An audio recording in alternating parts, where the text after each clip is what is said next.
அதிசயங்களை மனுபுத்திரருக்கு அவர் அதிசயங்களை செய்கிறார்.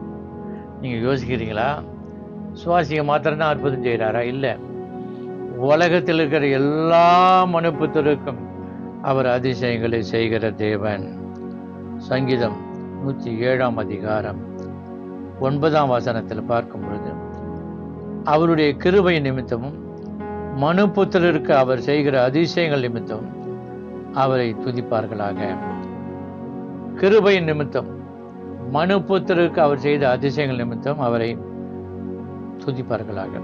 என்னதான் அவர் அதிசயம் செய்கிறாரு அப்படின்னு பார்த்தீங்கன்னா, 107 அதிகாரத்தில் 1-4 வரைக்கும், வடக்கிலும் கிழக்கிலும் தெற்கிலும் மேற்கிலும் பசியாகவும் தாகமாகவும் தோய்ந்து போன ஆத்மாவும் அலைந்து திரிகிற ஆத்மாக்களை கர்த்தர் விடுவித்து கண்டுபிடிச்சு அவர்களுடைய பசியை நீக்குகிறார்.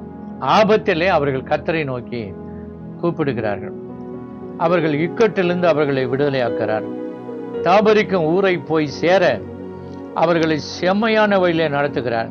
லவனமுள்ள ஆத்மாவை கர்த்தர் திருப்தியாக்கி பசியுள்ள ஆத்மாவை நன்மையினால் நிரப்புகிறார். அதுதான் அவர் மனுபுத்திரருக்கு செய்த அதிசயம். பார்த்தீங்கன்னா, சத்துருவினால் அவருடைய கையிலிருந்து விடுவிக்கப்பட்டவர்கள் அவர்கள்லாம். கிழக்கு மேற்கு வடக்கு தெற்கு திசையிலிருந்து அவர்கள் போய் சேர வேண்டிய ஊரும் தேசமும் வீடும் தெரியாதனால வனாந்தரத்தில் பசியாக தாகமாக தொய்ந்து போன ஆத்மாக்களாய் அலைந்து திரிகிறார்கள். தொய்ந்து போன ஆத்மாவை நான் நிரப்புவேன் என்று கர்த்தர் பசியுள்ள ஆத்மாவை நான் நன்மையினால் திருப்தியாக்குவேன் சொல்றார். அப்படிப்பட்ட மக்களை தேடி கண்டுபிடிக்கிறார். ஆபத்திலே அவர்கள் அவரை நோக்கி கூப்பிடும் பொழுது தேவன் அவர்களுக்கு கிருபை நிமித்தம் அதிசயங்களை செய்கிறார். அவருடைய ஆத்மாவை திருப்தியாக்குகிறார். நன்மையினால் அவர்களை நிரப்புகிறார். இரண்டாவது நாம பார்க்கும் பொழுது 16 அவருடைய கிருபை நிமித்தம் மனுபுத்திரருக்கு அவர் செய்கிற அதிசயங்கள் நிமித்தம் அவரை துதிங்க. இப்போ ரெண்டாவது ஒரு அதிசயம் செய்கிறார் ஆண்டவர். என்ன அதிசயம்னா, 11 அந்தகாரத்திலும் மரண இருளிலும் வைக்கப்பட்டிருந்து ஒடுக்கத்திலும் இருமிலும் கட்டுண்டு கிடக்கிற மக்கள், அவர்கள் இருதயம் வருத்தத்தினாலே தாழ்த்தப்பட்டிருக்கிறது. சகாயர் இல்லாமல் விழுந்து போனார்கள். அந்தகாரத்திலும் மரண இருளிலும் அவர்கள் இருக்கிறார்கள். அவர்களை வெளிப்பட பண்ணுகிறார். அந்தகாரத்திலும் மரண எழுந்தவர்களை வெளிப்பட பண்ணி அவர்களை விடுதலையாக்குகிறார். வெண்கல கதவுகளை உடைத்து இரும்பு தாழ்வுகளை முறிக்கிறார். ஆகவே நீங்கள் கட்டப்பட்ட சூழ்நிலையில் இருக்கலாம். பயங்கரமான அந்தகாரத்தில் மரணப்பிடியில் கூட நீங்கள் இருக்கலாம். கர்த்தர் உங்களுக்கு கிருபை செய்து உங்களுக்கு ஒரு அதிசயத்தை செய்ய போகிறார்.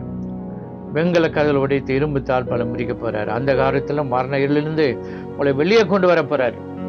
அது இயேசுவால் தான் முடியும். கர்த்தர் உங்களுக்கு நாளை செய்ய போகிறார். இரண்டாவது அதிசயம்.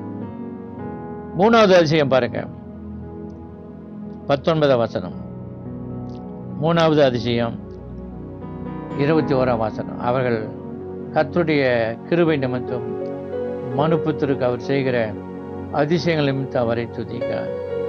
மூணாவது அதிசயம் என்னன்னா, நிர்மூடர்கள் பாதக மார்க்கத்தால் தங்கள் அக்கிரமங்களால் நோய் கொண்டு ஓடி போகிறார்கள். அவருடைய ஆத்மா சகல போஜனத்தையும் அருசிக்கிறது. மரண வாசல்கள் வரைக்கும் போறாங்க. நோயிலும் வியாதியிலும் மரணப்படுகிற மக்கள் மரண வாசல் வரைக்கும் போயிடுறாங்க. என்ன சகாயர் இல்லை, எங்களை சுகமாக்க ஆள் இல்லை, குணமாக்க ஆள் இல்லை, எல்லா மருத்துவரையும் பார்த்துட்டேன், டாக்டர்களை பார்த்துட்டேன், எவ்வளோ மருந்து சாப்பிட்டேன், சுகமாகலை அப்படின்னு சொல்கிற மக்கள் ஏராளம். 1000-10000 இருக்கிறாங்க. உங்களுக்கெல்லாம் ஒரு அதிசயம் கர்த்தர் செய்கிறேன்னு சொல்கிறார். என்ன அதிசயம்? தேவன் தம்முடைய வசனத்தை அனுப்பி குணமாக்கி அவர்களை அழிவுக்கு விலக்கி தப்புவிக்கிறார். வசனத்தை அனுப்பி குணமாக்கி அவர்களை அழிவுக்கு விலக்கி தப்புவிக்கிறார். நீங்கள் கர்த்தருடைய வார்த்தையை புறக்கணிக்கிறவர்களாய் இருக்கக்கூடாது. கர்த்தருடைய வார்த்தையை எப்பொழுதும் கேட்கிறவர்களாய் அதில் இருதயத்தில் ஏற்றுக்கொள்ளுகிறவர்களாய் இருக்கும் பொழுது மாத்திரமே உங்களுக்கு அவருடைய வசனம் வல்லமையாய் கிரியை செய்யும். அந்த வார்த்தை, தேவனுடைய வசனத்துக்கு வல்லமை இருக்கிறது. சுகமாக்க வல்லமை, அபிஷேக வல்லமை, அதிகார வல்லமை, சிருஷ்டிக்க வல்லமை, குணமாக்க வல்லமை எல்லாம் அந்த வார்த்தைக்குள்ள இருக்கு. தேவனுடைய வார்த்தைக்குள்ள இன்னைக்கு நீங்கள் நோயிலும் வியாதியிலும் மரணம் படைக்கலும் படுத்திருக்கிறீங்களா? ஆபத்தில் கர்த்தரை நோக்கி கூப்பிடுறீங்களா?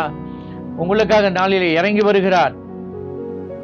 அவர்களுக்கு உங்களுக்கு அற்புதங்களை செய்து வசனத்தை அனுப்பி குணமாக்கி அழிவுக்கு விலைக்கு தப்பிக்கிறார். ஆகவே அவர்கள் ஸ்தோத்திர பலிகளை செலுத்தி அவருடைய கிரியைகளை ஆனந்த சத்தத்தோடு விவரிக்கிறார்கள் என்று எழுதப்பட்டிருக்கிறது. 4வதாக நாம் பார்க்க போறோம். இப்பொழுது இன்னொரு மக்களுக்காக அவர் அதிசயம் செய்கிறார். 31ஆம் வசனத்துல, சங்கீதம் 107, அவள் கர்த்தருடைய கிருபை நிமித்தம் மனுபுத்திரருக்கு அவர் செய்கிற அதிசயங்கள் நிமித்தம் அவரை துதித்து ஜனங்களின் சபையிலே அவரை உயர்த்தி மூப்பர்களின் சங்கத்திலே அவரை போற்றுவார்களாக. இவங்க என்ன பிஸ்னஸ் பண்றாங்க, தொழில் செய்கிறவங்க. அதனால கப்பல் ஏறி கடல் யாத்திரை பண்ணி திரளான தண்ணீர் மேல் தொழில் செய்கிறார்கள். கர்த்தருடைய கிரியைகளையும் ஆழத்தில் அவருடைய அதிசயங்களையும் காண்கிறார்கள். அவர் கட்டளையிட பெருங்காற்று எழும்பி அதன் அலைகளை கொந்தளிக்க பண்ணும். ஆபத்திலே ஆகாயத்தில் ஏறி ஆழங்களில் இறங்குகிறார்கள். அவைகள் ஆத்துமா கிளேசத்தினால் கரைந்து போகிறது. வெறித்தவனைப் போல அலைந்து தடுமாறுகிறார்கள். அவருடைய ஞானமெல்லாம் முழுகி போகிறது. பிசினஸ் பண்றவங்க திரைக்கடல் ஓடியம் திரவியம் தேடு கடல் யாத்திரை கப்பல் யாத்திரை பண்ணுகிற மக்கள், நாடு கடந்து நாட்டுக்கு நாடு, கண்டம் கண்டவிட்டு கண்டம் பாய்ந்து இந்த பிஸ்னஸ் பண்ற மக்களுக்கு அவர்களும் அந்த ஆபத்து நேரத்தில் என்ன செய்வதென்று ஞானமெல்லாம் முழுகி போகிறது. அவர்கள் கற்ற ஞான அறிவு புத்தியெல்லாம் ஆபத்தில் ஒன்றும் இல்லை. அப்போது தங்கள் ஆபத்திலே கர்த்தரை கருத்தாய் நோக்கி கூப்பிடுகிறார்கள். கர்த்தாவே எங்களுக்கு இறங்கு, நாங்கள் தொழில் செய்கிறோம், ஆனால் நீர் கர்த்தர் எங்களுக்கு உதவி செய்யும்னு சொல்லி அப்பொழுது கர்த்தர் அவர்களுக்கு கிருபை செய்து ஆண்டவர் பெரிய அதிசயம் செய்து அந்த பெரிய ஆபத்திலிருந்தும் விபத்திலிருந்தும் கொந்தளிப்பிலிருந்தும் அலைகளிலிருந்தும் அவர்களை அமைதல் உண்டாக்கி நாடின துறைமுகத்துக்கு சந்தோஷத்தோடு திரும்பி கொண்டு வந்து சேர்க்கிறார். எவ்வளவு பெரிய அதிசயம்! இன்றைக்கு இதை கேட்கிற பிள்ளைகளே, உங்களுக்கு அதிசயங்களை செய்வார். பசி ஆத்மா தொய்ந்து போனவர்களுக்கு உங்கள் ஆத்மாவுக்கு வசனத்தை அவளுக்கு வேண்டிய ஆகாரத்தை கொடுத்து அதிசயம் செய்கிறார். 2வது, இரும்பு தாழ்பால் எம்பத்து வெண்களுக்கு அதில் உடைத்து அந்த காலத்தில் மரண இல்லர்களுக்கு அதிசயங்களை செய்து விடுவிக்கிறார். 3வது, நோய் வியாதி மரணப்படுகளை கிடக்கிற மக்களுக்கு அவரை நோக்கி கூப்பிடும்போது அவர்கள் அதிசயத்து வசனத்தை அனுப்பி குணமாக்கி அவர்களை விடுவிக்கிறார். 4வது, கப்பல் ஏறி கடலை யாத்திரை பண்ணி தொழில் செய்கிற மக்கள் அல்லது ஆகாய விமானத்தில் போகிறவர்கள், அதில் பஸ் ஏறி போகிறவங்க, காரில் போகிறவங்க, இப்படி தொழில் செய்கிற மக்களுக்கு ஆபத்தில் கர்த்தர் அவர்களுடைய ஜெபத்தை கேட்டு அவர்களை தப்பித்து நாடின துறைமுகம் ஊருக்கு போய் சேர அதிசயமான காரியங்களை கர்த்தர் செய்கிறார். எவ்வளோ உண்மை பாருங்க! ஆனால் இன்னைக்கு நீங்கள் அவருடைய அதிசயங்கள் எல்லாம் பெற்றுக்கொள்ளுங்க. கர்த்தருடைய நாமம் மகிமைப்படுவதாக. இயேசுவின் நாமத்தில் ஆமென்.